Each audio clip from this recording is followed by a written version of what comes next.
Hello दोस्तों। तो चलिए शुरू करते हैं आज की वीडियो। आज इस वीडियो में हम पढ़ेंगे एक्सीलेंट डैश वर्क का मॉडल पेपर 7 और उसका क्वेश्चन नंबर 2। तो देखिए क्वेश्चन नंबर 2 क्या है, रिक्त स्थानों की पूर्ति करो। तो पहला है रैखिक समीकरण s माइनस टी बराबर 3 और s बटे 3 प्लस टी बटे 2 बराबर 6 का हल s बराबर कितना होगा तथा t बराबर कितना होगा। तो चलिए करते हैं आंसर। तो आंसर करने से पहले मेरी आपसे एक छोटी सी रिक्वेस्ट है, यदि आपको हमारी वीडियो अच्छी लगती है तो आप हमारे चैनल को जमकर लाइक करिए, शेयर करिए और सब्सक्राइब करिए। तो चलिए बढ़ते हैं वीडियो की ओर। तो क्या दे रखा है आपको, पहला समीकरण s माइनस टी बराबर 3, ये हो गया आपका समीकरण नंबर 1। दूसरा दे रखा है s अपॉन 3 प्लस टी बटे 2 बराबर 6, ये हो गया हमारा समीकरण नंबर 2। ठीक है, तो या तो आप यहाँ से s की वैल्यू निकाल लो, कितना आ जाएगा t प्लस टी, आप मान रख के कर सकते हो, या फिर आप इसे और हल कर सकते हो लघुत्तम लेके। तो लघुत्तम ले लेंगे, 3 और 2 का कितना आ जाएगा 6। ठीक है, बराबर में क्या रहेगा 6। तो 3 दूनी 6, 2 का गुणा s से करेंगे 2s प्लस 2 का भाग देंगे 2 तिया 6, 3 का गुणा t से करेंगे 3t बराबर में कितना है 6। तो बटे में 1 लगा देंगे, क्रॉस गुणा कर देते हैं। 1 का गुणा करेंगे 2s प्लस 3t बराबर 6 चिंग 36। तो ये हो जाएगा आपका समीकरण नंबर 3। तो समीकरण 1 से मान उठा के आप समीकरण नंबर 3 में रख दीजिए। तो चलिए यहाँ से हम मान निकाल लेते हैं समीकरण 1 से। तो s बराबर 3 माइनस के t हैं, उधर ले जाइए, किसके हो जाएंगे प्लस के। तो s बराबर कितना आ गया t प्लस 3 प्लस t। तो s का मान समीकरण 3 में रखने पर, तो अब हम s की जो वैल्यू निकल के आई है उसे हम समीकरण नंबर 3 में पुट कर देंगे। तो चलिए रखते हैं, क्या दे रखा है 2s प्लस 3t बराबर 36। 2 इंटू एस का मान 3 प्लस t प्लस 3t बराबर 36। इसको आगे हल करते हैं, 2 का गुना 3 से करेंगे 2 तिया 6, 2 का t से करेंगे 2t प्लस 3t बराबर 36। तो प्लस के 6 उधर ले जाइए, किसके हो जाएंगे माइनस के, और 2 और 3 कितने हो जाएंगे 5t बराबर 36 माइनस 6। प्लस का था इधर ले आए माइनस के हो गए। तो 5t बराबर 36 में से 6 गए तो कितना बच जाएगा 30। 5 गुणा में भाग में जाएगा, यहीं से काट देते हैं, 5 एकम 5, 5 छके 30। तो t बराबर कितना आ गया आपके पास 6। अब t का मान यहाँ रख देते हैं, इसको समीकरण नंबर दे देते हैं 4। t का मान समीकरण 4 में रखने पर, तो समीकरण 4 क्या था हमारा, s बराबर 3 प्लस टी। तो s बराबर 3 प्लस टी का मान रखेंगे 6। तो s बराबर 6 और 3 कितना हो जाएगा 9 आंसर। तो t का मान कितना आ गया 6 और s का मान कितना आ गया 9। तो आपका आंसर आ जाएगा s बराबर 9 और t बराबर 6। ये इसका क्वेश्चन नंबर पहला हो गया। आप करते हैं इसका क्वेश्चन नंबर 2। क्वेश्चन नंबर 2 है under root 8 comma under root 18 comma under root 32 का अगला पद ज्ञात कीजिए। यानी कि a1 a2 a3 दे रखा है, किसका मान पूछ रहा है आपसे a4 का। तो चलिए a बराबर कितना है अंडर रूट में 8, तो d बराबर निकाल लेते हैं, क्या होता है a2 माइनस a1। तो a2 का मान कितना है अंडर रूट में 18 माइनस a1 का मान अंडर रूट में 8। अब 18 को हम क्या लिख सकते हैं 9 गुणा 2, 9 दूनी 18, और 8 को क्या लिख सकते हैं 4 गुणा 2, 4 दूनी 8। 9 का वर्गमूल कितना होता है 3, 2 का कोई वर्गमूल नहीं होता तो 2 रहेगा। 4 का वर्गमूल कितना होता है 2, 2 का वर्गमूल नहीं होता तो क्या रखेंगे अंडर रूट में 2। तो देखिए 3 में से 2 गया तो कितना बच जाएगा 1 रूट 2। किसका मान ज्ञात करना हमें a1 a2 a3 दे रखा है a4 का मान। तो चूंकि a4 बराबर सूत्र क्या होता है a प्लस 3d, या फिर आप ऐसे कर सकते हो a + n-1 इंटू डी। तो a का मान हो जाएगा √8 प्लस 3 इंटू डी का मान हो जाएगा √2। तो ये हो जाएगा √8 को क्या लिख सकते हैं हम, 2√2। तो लिख देंगे 2√2 प्लस 3 का गुणा करेंगे तो 3√2। तो 3 और 2 कितना हो जाएगा जोड़ने पर 5√2। तो A4 का मान कितना आ गया आपके पास, 5√2 आंसर। या फिर इसे हम कैसे लिख सकते हैं, 5 25 और 25 दूनी 50। तो अंडर रूट में कितना आ जाएगा आपका 50। ठीक है, ये हो गया क्वेश्चन नंबर 2। तो चलिए करते हैं इसका क्वेश्चन नंबर 3। तो इसका क्वेश्चन नंबर 3 दे रखा है आपको, 4 सेमी त्रिज्या के वृत्त पर 6 सेमी त्रिज्या के एक सकेंद्रीय वृत्त। सकेंद्रीय वृत्त क्या होते हैं, एक या एक से अधिक वृत्त जिनका केंद्र एक ही हो, वो क्या कहलाते हैं, सकेंद्रीय वृत्त। कि किसी बिंदु से एक स्पर्श रेखा की लंबाई की माप क्या होगी। तो देखिए, मान लीजिए ये कोई 4 सेमी त्रिज्या का क्या खींचा है आपने, एक वृत्त खींचा है, इसकी त्रिज्या कितनी है, 4 सेमी। और इसी वृत्त के केंद्र को केंद्र मानकर आपने एक और वृत्त खींचा है, कितने सेमी त्रिज्या का, 6 सेमी त्रिज्या का। तो मान लीजिए OA कितना है, 6 सेमी, और O से मान लीजिए बिंदु P है, OP कितना है, 4 सेमी। तो ये छोटे वृत्त की त्रिज्या है 4 सेमी, ये बड़े वृत्त की त्रिज्या है OA 6 सेमी। ठीक है, तो अब वो कह रहा है कि इस भार वाले वृत्त के किसी बिंदु से, मान लिया इसी बिंदु से इस पर हमने एक स्पर्श रेखा खींची, क्या खींच दी, एक स्पर्श रेखा। तो पूछ रहा है आपसे कि इस स्पर्श रेखा की लंबाई कितनी होगी।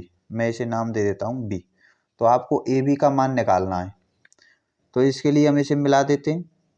तो ये OB भी क्या है, वृत्त की त्रिज्या, इस छोटे वाले वृत्त की क्या है, त्रिज्या, कितने की थी, 4 सेमी। और ये कोण कितने का हो जाएगा, 90 डिग्री का। क्यों हो जाएगा, क्योंकि वृत्त की जो त्रिज्या है वो स्पर्श रेखा पर क्या होती है, लंब होती है। ठीक है, तो हमारे पास ये एक समकोण त्रिभुज हो गया OBA। तो लिखेंगे समकोण त्रिभुज OBA में। तो समकोण त्रिभुज OBA में क्या दे रखा है आपको, पाइथागोरस प्रमेय से इसके सामने वाली भुजा क्या हो गई, कर्ण। कर्ण कितना है टोटल, यहाँ से यहाँ तक O से 6, आधार 4, क्या निकालना है हमको, लंब।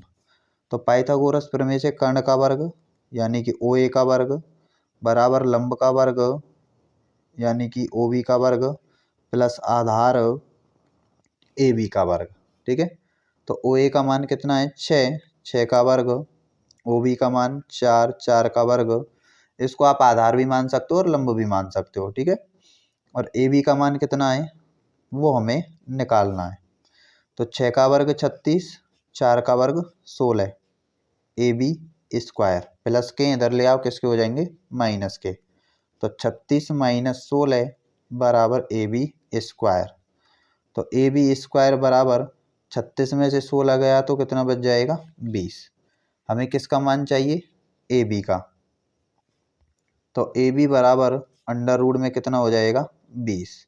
और 20 को क्या लिख सकते हैं हम, 4 गुणा 5, 4 पंजे 20। तो 4 का वर्गमूल कितना होता है, 2। √5 का वर्गमूल नहीं होता है, तो ये कितना रहेगा, 2√5 सेंटीमीटर। तो AB का मान कितना आ गया हमारे पास, 2√5 सेंटीमीटर। तो करते हैं इसका क्वेश्चन नंबर 4। चौथा क्वेश्चन है, किसी बिंदु की y अक्ष से दूरी उस बिंदु का क्या कहलाता है। तो मान के चलिए ये आपके पास y अक्ष और ये x अक्ष। ठीक है, तो यहाँ पर मान लीजिए कोई बिंदु है जिसके निर्देशांक मान लेते हैं अपने मन से 3,4 है। तो इसे आप इस प्रकार से ग्राफ बनाएंगे। ठीक है, तो y अक्ष से इस बिंदु की दूरी कितनी है, तो ये y अक्ष है, यहाँ से इस बिंदु की ये दूरी, तो हम किस अक्ष पर चल रहे हैं, x अक्ष पर। ठीक है, किस अक्ष पर चल रहे हैं, x अक्ष पर। तो y अक्ष से इस बिंदु की दूरी क्या कहलाएगी, x निर्देशांक कहलाएगी। तो यहाँ से यहाँ तक x का निर्देशांक कितना है, 3, और y का कितना है, 4, क्योंकि ये मान x का और ये मान y का। तो वाई एक्स से दूरी पूछी थी इस बिंदु की, तो यहाँ से यहाँ तक आए हम, तो कितना चलना पड़ा हमें 3, और 3 किसका मान है, एक्स का, यानी कि एक्स निर्देशांक का। तो यहाँ आपका क्या आंसर आएगा कि वाई एक्स से दूरी उस बिंदु का क्या कहलाता है, एक्स निर्देशांक कहलाता है। ठीक है, तो ये आपका आंसर हो गया। अब करते हैं इसका क्वेश्चन नंबर 5। क्वेश्चन नंबर 5 है, tan 1 degree into tan 2 degree into tan 3 degree, और ये आपको दे रखे हैं कहाँ तक, tan 89 डिग्री का मान क्या होगा। सवाल देखने में ही थोड़ा सा डिफिकल्ट सा लगता है, लेकिन बहुत ही इजी सवाल है। तो आपको tan 1 से लेके कहाँ तक गुणा करना है, tan 89 तक के मानों का गुणा करना है। तो चलिए करते हैं, tan 1 into tan 2 into tan 3, इसको आप tan 4 लिख सकते हो, tan 5 लिख सकते हो। ऐसे में यहाँ क्या लिख सकता हूँ, जैसे कि मैंने लिख लिया tan 87, 87 के बाद कितना आएगा tan 88, और 88 के बाद कितना आएगा tan 89। ठीक है, इस प्रकार से कर सकते हैं। तो इसे मैं क्या लिख सकता हूँ, tan 1 को हम क्या लिख सकते हैं, tan 90 माइनस 89 लिख सकते हैं, क्योंकि 90 में से 89 गया तो कितना बच जाएगा, 1। ठीक है, tan 2 को क्या लिख सकते हैं हम, tan 90 माइनस 88, 90 में से 88 गया तो 2। और tan 3 को क्या लिख सकते हैं हम, tan 90 माइनस 87, डॉट डॉट कितना दे रखा है, tan 87 into tan 88 into tan 89 degree. तो आप ध्यान से देखिए, tan 90 minus theta, tan 90 minus ये किसका मान है, थीटा का। तो tan 90 माइनस थीटा, इसे हमने थीटा मान लिया, तो tan 90 माइनस थीटा क्या होता है, कॉट थीटा। इसी प्रकार से यहाँ चेंज करेंगे, कॉट थीटा यानी कि 88, कॉट थीटा यानी कि 87 इंटू tan 87। tan 87 को हम क्या लिख सकते हैं, tan किसका उल्टा होता है, कॉट का, क्योंकि tan थीटा बराबर क्या होता है, 1/कॉट।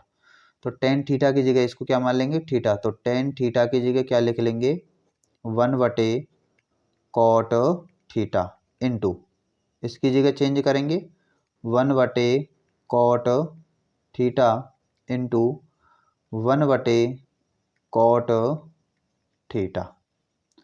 तो देखिए यहाँ ये सारे मान किस में थे, गुणा में, और यहाँ पे भी ये सारे मान किस में है, गुणा में।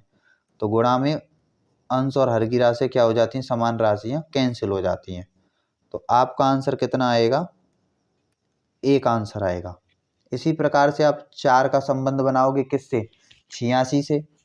5 का संबंध किससे बनाओगे, 85 से। ठीक है, इसी प्रकार से आप संबंध बना के काटते जाओगे, तो उन सभी का आंसर भी कितना आएगा, 1। तो ये हो गया आपका क्वेश्चन नंबर 5। अब करते हैं इसका क्वेश्चन नंबर 6। तो देखिए क्वेश्चन नंबर 2 का छठा सवाल है, दिया हुआ है प्रथम 5 प्राकृत संख्याओं का माध्य क्या होगा। तो हल करते हैं, प्रथम 5 प्राकृत संख्याएं। तो प्रथम 5 प्राकृत संख्याएं कौन कौन सी होती हैं, 1, 2, 3, 4 और 5। इन संख्याओं का क्या ज्ञात करना हमें, समांतर माध्य, यानी कि x बार बराबर। तो समांतर माध्य बराबर सूत्र क्या होता है, आंकड़ों का योग बटे आंकड़ों की संख्या।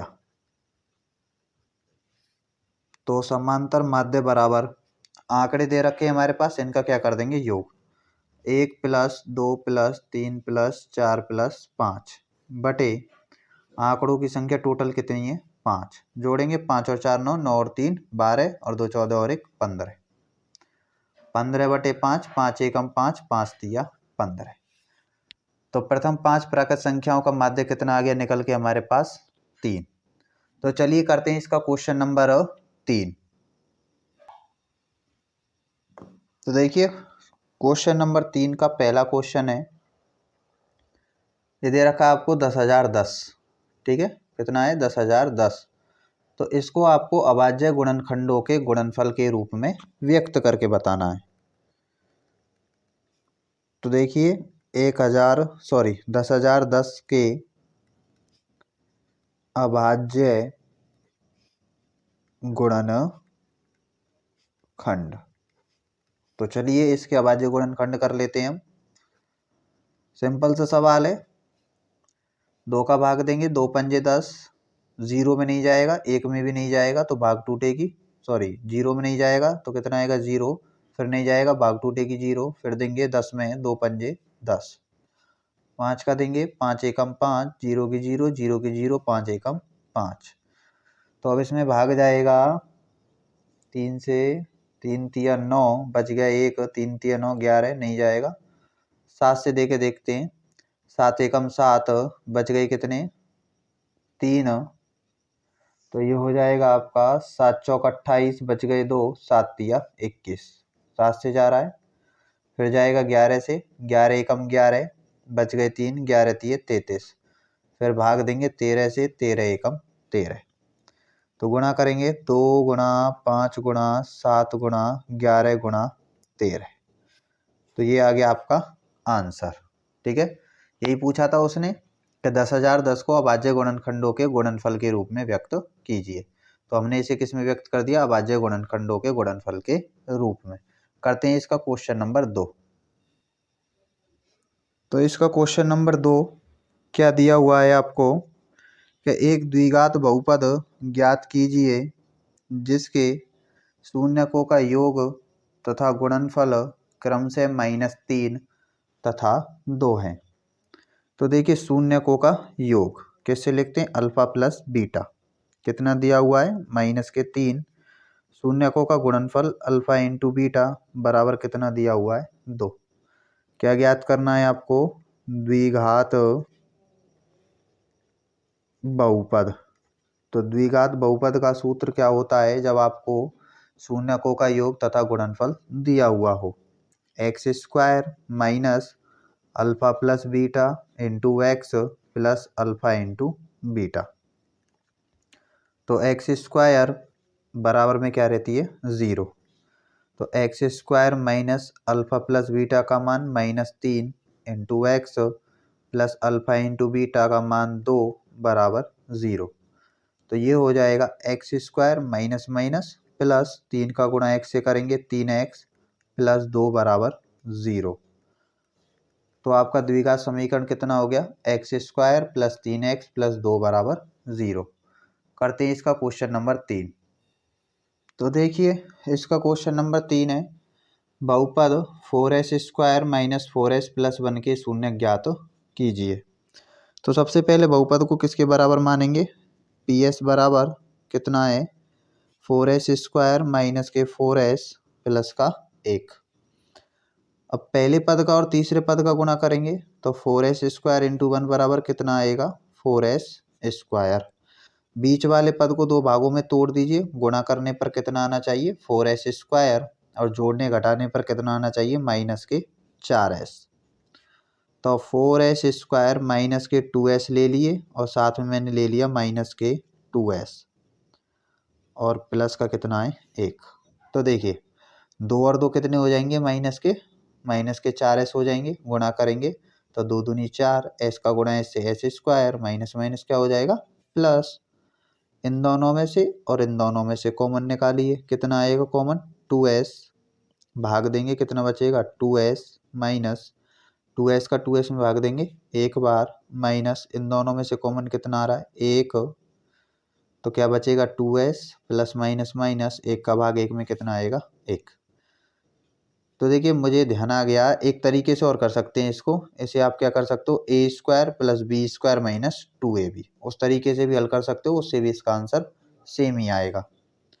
तो अब आप इसमें से और इसमें से कॉमन निकालिए, कितना कॉमन आ रहा है 2s माइनस 1, क्योंकि ये कोष्टक यहाँ पे भी है और यहाँ पे भी है, ठीक है। तो यहाँ कितना बच जाएगा आपका 2s, ये बाहर आ गया, ये बाहर आ जाएगा, क्या बचेगा माइनस का 1। तो शून्य के बहुपद के लिए बहुपद के शून्य के लिए क्या शर्त होती है, क्योंकि पी एस बराबर 0। तो इन दोनों के बराबर में कितना रख देंगे हम? 0। क्यों रखेंगे? क्योंकि ये दोनों किसके मान है? पी एस के।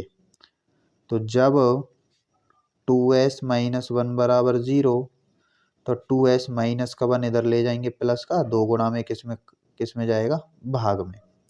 तो s बराबर कितना आएगा? 1/2। अब ये दोनों कोष्टक समान है तो हम डायरेक्ट लिख सकते हैं s बराबर कितना आएगा? 1/2। तो ये इस बहुपद के दो शून्य क्या गए? s बराबर 1/2 और 1/2 आंसर। अब करते हैं इसका क्वेश्चन नंबर 4। क्वेश्चन नंबर 4 क्या दे रखा है?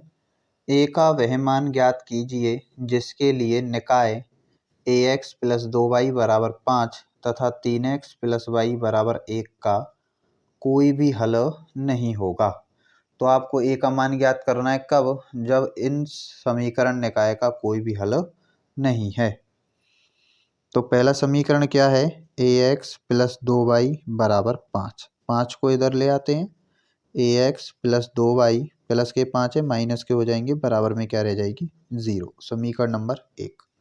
इसी प्रकार समीकरण नंबर 2, 3x प्लस वाई बराबर 1। तो 3x प्लस वाई प्लस का 1 इधर ले आएंगे, माइनस का हो जाएगा, बराबर में क्या रह जाएगी? 0। समीकरण नंबर 2। ठीक है। अब समीकरण 1 व 2 की हम क्या कर देंगे? तुलना। किससे? a1x plus b1y plus c1 बराबर 0 तथा a2x plus b2y plus c2 बराबर 0 से तुलना करने पर। तो देखिए इन दोनों समीकरणों को हम रैखिक व्यापक समीकरण बोलते हैं। ये आपको याद रखना है, आपसे क्वेश्चन में पूछ भी सकता है। तो a1 का मान हो जाएगा हमारे पास a, b1 का मान हो जाएगा हमारे पास 2, c1 का मान हो जाएगा -5, a2 का मान 3, b2 का मान 1 और c2 का मान -1। अब इस समीकरण निकाय का कोई भी हल नहीं है। ठीक है। तो लिखेंगे चूंकि समीकरण निकाय का कोई भी हल नहीं है। तो जब समीकरण निकाय का कोई भी हल नहीं होता है तो शर्त क्या होती है? a1/a2 बराबर b1/b2 नॉट इक्वल c1/c2। तो यहाँ मान रख देंगे हम। a1 का मान रखेंगे a/a2 का मान रख देंगे, कितना आ जाएगा हमारे पास? 3 बराबर b1 का मान 2/b2 का मान 1। क्रॉस गुणा करेंगे, 1 का a से करेंगे तो a आएगा और 3 दूनी कितना आ जाएगा? 6। तो a का मान कितना आ जाएगा? 6। अब करते हैं इसका क्वेश्चन नंबर 5।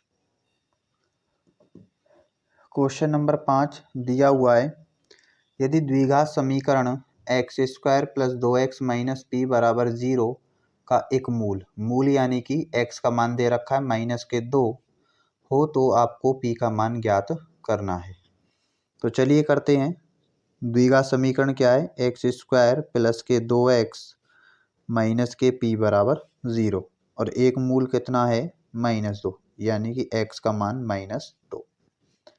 तो x बराबर आपको क्या रखना है? -2। चलिए रखते हैं। x का मान -2 घात 2, 2 इंटू एक्स का मान -2 माइनस p बराबर 0। तो 2 का वर्ग करेंगे, 2 दूनी 4, माइनस का वर्ग माइनस माइनस प्लस, तो प्लस माइनस माइनस 2 दूनी 4 माइनस के p बराबर में 0।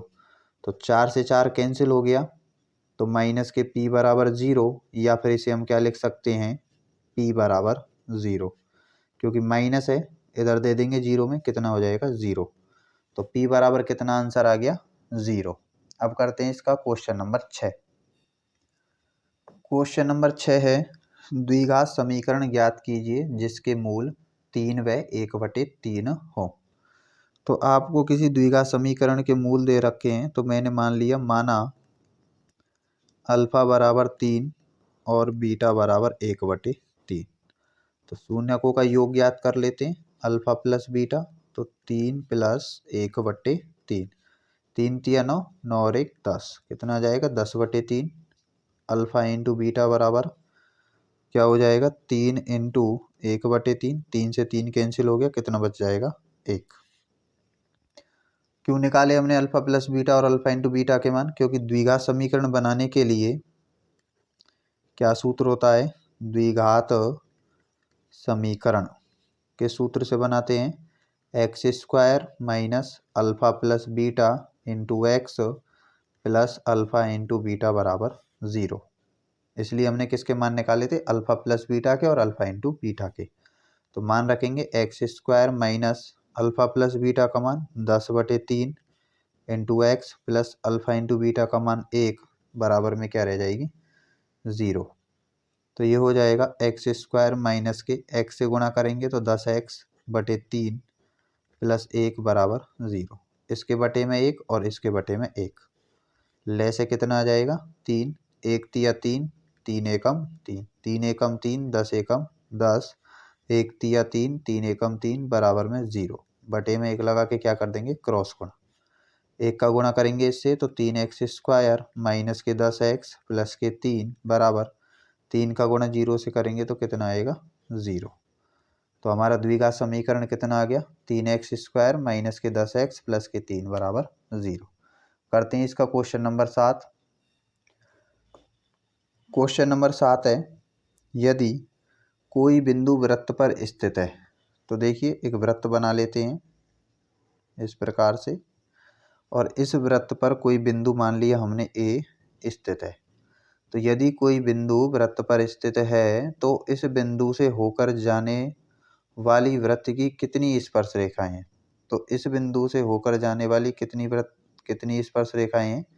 केवल और केवल एक। तो वृत्त पर स्थित किसी बिंदु से होकर जाने वाली स्पर्श रेखाओं की संख्या केवल कितनी होती है? एक। तो आपका आंसर कितना आ जाएगा 1। बढ़ते हैं क्वेश्चन नंबर 8 की ओर। क्वेश्चन नंबर 8 है, उस त्रिभुज का केंद्रक ज्ञात कीजिए जिसके शीर्ष 7,5, 5,7 तथा -3,3 है। तो मान लिए ये कोई त्रिभुज है हमारे पास ए, बी और सी। तो ए के निर्देशांक हो गए 7,5, बी के निर्देशांक 5,7 और सी के निर्देशांक -3,3। तो हमें इस त्रिभुज का केंद्र ज्ञात करना है, तो हमने केंद्रक को मान लिया O। इस प्रकार से हमने किसी त्रिभुज ABC का केंद्रक क्या मान लिया O और इसके निर्देशांक मान लिए x, y। तो हमें इस केंद्रक O के निर्देशांक ज्ञात करने। तो माना केंद्रक O के निर्देशांक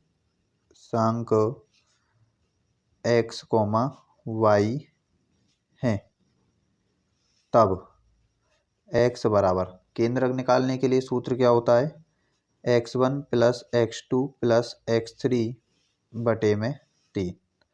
तो x बराबर x1 का मान रखेंगे तो ये हो गया x1 y1 x2 y2 और x3 y3। x1 का मान रखेंगे 7 प्लस x2 का मान 5 प्लस x3 का मान -3 बटे में आ गया 3।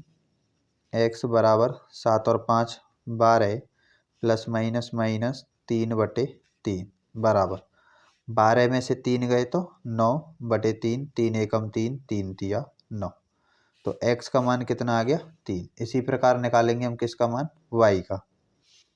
तो y बराबर सूत्र लगाएंगे y1 plus y2 plus y3 बटे में 3। तो y1 का मान कितना है 5 प्लस y2 का मान 7 प्लस y3 का मान 3 बटे में 3। तो 7 और 3 10, 10 और 5 15, 15/3, 3 एकम 3, 3 पंजे 15। तो y बराबर कितना आ गया मान हमारे पास 5। तो O के निर्देशांक कितने आ गए हमारे पास 3,5 आंसर। करते हैं इसका क्वेश्चन नंबर 9। क्वेश्चन नंबर 9 है, मान निकालिए ten square 45 plus cos square 30 minus sine square 60। तो 2 ten square 45 plus cos square 30 minus sine square 60। तो मान रखेंगे हम टेन 45 का, कॉस 30 का और साइन 60 का। तो 2 इंटू टेन 45 का मान 1, तो 1 का वर्ग, कॉस 30 का मान क्या हो जाएगा अंडर रूट में 3/2 का होल स्क्वायर, और साइन 60 का मान भी कितना होता है अंडर रूट में 3/2 का होल स्क्वायर। 1 का वर्ग करेंगे 1 और 2 एकम 2 प्लस रूट से वर्ग कैंसिल, कितना बच जाएगा 3 और 2 का वर्ग करेंगे 2 दूनी 4 माइनस रूट से वर्ग कैंसिल, कितना बचेगा 3, 2 का वर्ग 2 दूनी 4 प्लस माइनस के कैंसिल हो गए, कितना बच गया 2। तो आंसर कितना आ गया 2। क्वेश्चन नंबर 10 करते हैं। 10वां क्वेश्चन है, मान निकालिए कॉसेक 31 माइनस सेक 59 का। तो देखिए कॉसेक 31 माइनस सेक 59, आप किसी भी एक को चेंज कर दीजिए, ठीक है। तो मैं कॉसेक 31 को क्या लिख सकता हूँ, कॉसेक 90 माइनस 59, क्योंकि 90 में से 59 गए तो कितना बच जाएगा 31। तो 31 को क्या लिख सकते हैं 90 माइनस 59, और क्या बचेगा माइनस के सेक 59। तो ध्यान दीजिए कोसेक 90 माइनस थीटा क्या होता है सेक थीटा। तो सेक थीटा का मान कितना माना था आपने 59, माइनस के क्या दे रखे हैं सेक 59। सेक 59 से सेक 59 कैंसिल हो गया, बराबर में कितना बच गया 0। तो ये आपका आंसर हो गया 0। क्वेश्चन नंबर 11 करते हैं। क्वेश्चन नंबर 11 है, 10 व्यक्तियों के भार का समांतर माध्य 45.6 किलोग्राम है, उनके भारों का योगफल ज्ञात कीजिए। तो देखिए व्यक्तियों की संख्या, व्यक्तियों की संख्या कितनी दे रखी है 10, समांतर माध्य कितना दिया हुआ है 45.6 किलोग्राम। तो आपसे क्या ज्ञात करवा रहा है योगफल। तो योगफल बराबर क्वेश्चन मार्क लगा देते। तो चूंकि समांतर माध्य बराबर सूत्र क्या होता है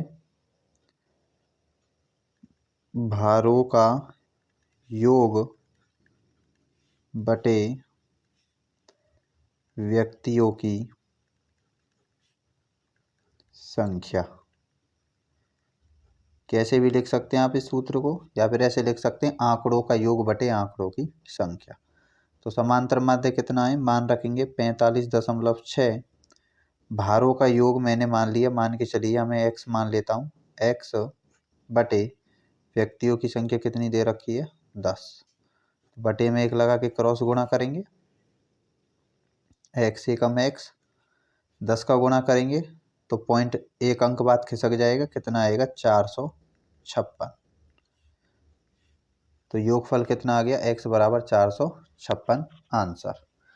क्वेश्चन नंबर 12 करते हैं। क्वेश्चन नंबर 12 है, क्या दिया हुआ है कि यादृच्छिक रूप से चुने गए एक ऐसे वर्ष में, एक साल चुना जाता है बिना पक्षपात के जो अधिवर्ष न हो। अधिवर्ष का मतलब होता है जिसमें आपकी फरवरी 29 की होती है, और उस साल में 365 की बजाय कितने दिन होते हैं 366 दिन। तो कह रहा है कि आपको वो वर्ष नहीं लेना है जिसमें 366 दिन होते हैं, यानी कि फरवरी 29 की होती है, ठीक है। आपको वो वर्ष लेना है सामान्य वर्ष जिसमें फरवरी 28 की होती है और 365 दिन होते हैं। तो 53 रविवार होने की क्या ज्ञात करनी है आपको, इसमें प्रायिकता ज्ञात करनी है। तो देखिए चूंकि एक वर्ष में दिनों की